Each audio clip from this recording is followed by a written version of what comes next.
Today I'm finishing up this briefcase. Stitched it all up, put the lock on. Thing came out insane. Look at that thing. Alright, so it's all done. The inside, no lining. This is natural lining. Back newspaper pocket, double gusset, you know, the whole deal. If you follow these videos, you know what's what with this case. I am putting on the black paint on the edges, edge coating the edges, right? For the most part, most of the time, I always coat the edges. Sometimes I get specific recommendations to leave them uncoated. People like that rawness to it. They like, maybe if they're banging it around, you know, the paint will maybe chip it. I shouldn't say chip, it might scuff depending on how hard you bang this bag around. And you could always repaint it. You could get this leather edge paint on Amazon. You could always touch them up. I prefer to coat the edges. They look much more refined. And this is like a rubbery coat, so it's not like it cracks or anything. It flexes with the bag and in time. But some people just like the way raw edges patina, for that matter, and they are definitely much more durable. So whatever. So if I was not gonna paint this, I would just burnish the edges with just a piece of wood, make it nice and smooth. And if it's two pieces of leather, they would they would not fuse together, but just really tighten up together by burnishing it. Maybe put a little gum on the edges or water. But that's not what we're doing for this bag. When you see me making these high-end briefcases, I am almost always coating the edges, especially if it's got a suede lining. If it's got a suede lining, I'm definitely coating it, just because I don't like the way the raw edges sit with the suede edges. The suede tends to soften up and just, you know, just come off on the edge right here. And no burnishing is gonna keep them together, the suede and the leather. Maybe two pieces of leather, if you burnish it good, it'll keep the leathers nice and tight through the months and the years, but not with suede. Suede, if you don't paint the edges, because remember, this paint also serves as a glue. There is glue in this paint that will glue the suede, the edges, to the leather, on top of the glue that I already use for that. So I just put a little paint here, and I use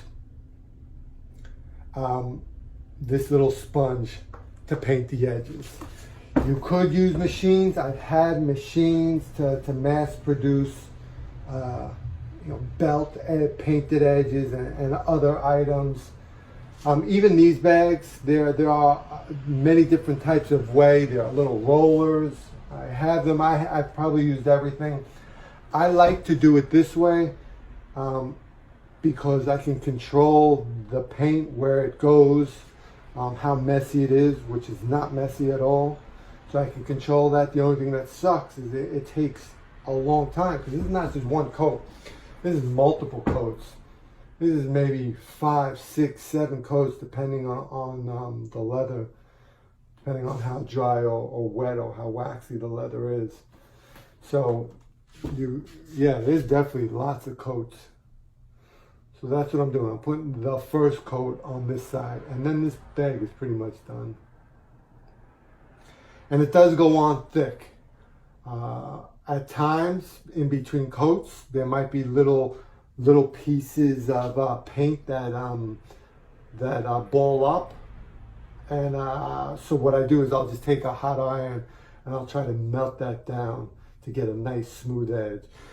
So what I do is I just put as many coats on until I get a nice smooth edge to it. I'm using a flat black for the most part. When you see my edges, I put on a flat black. Sometimes I'll use a glossy black. I used to use glossy on the edges in the early days. I stopped that as default because eventually the glossy fades to a flat black. And also something about the glossy paint that's out there that is not as durable as the flat black. The flat, for some reason, it is durable. I'm trying to figure out why that is, but it doesn't peel or chip as much as as that glossy, and I think it has to do with the glossy component, that whatever they use to make it glossy, I think it has to do with that. And why it's not as durable. It's still durable. Glossy is still durable. And like I said, whatever you use, any of the colors, whether it's glossy or flat, if it peels or anything like that, you can always just repaint it. It's the simplest thing. You get a sponge like what I'm doing, or a Q-tip. You get this paint, it's cheap, and you repaint it. It's not a big deal. Same thing if you're repainting shoes, for that matter, or re-dyeing shoes, I should say. And if you really want to get durable, and if you really want to not have these raw edges show, what I do other times is I'll just dye the edges black, so that dye seeps into the leather, and then just burnish the edges so you get a nice smooth edge. And that is probably the second most durable way to do edges. The first being just burnish them, leave them alone. I mean, they will change color and patina in time. That's another thing. If you want a refined briefcase, that's not those two ways, whether to dye the edges or burnish them, is not the way to go. The way to go is this way. You're going to coat them.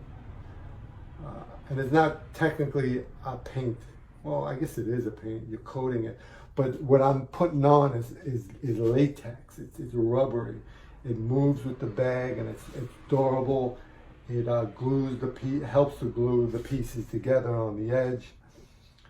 And yeah, like I said, it's not the most durable thing, but the hell in the world is. It's more durable than any of those mass-produced bags out there, I'll tell you that.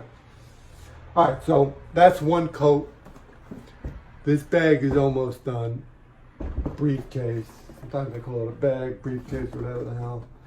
And then when it's done, I'll just take a video, last video. I'll show it, see what's up, take some photos, send this to the client, and start working on another one. Always another one. Always another one.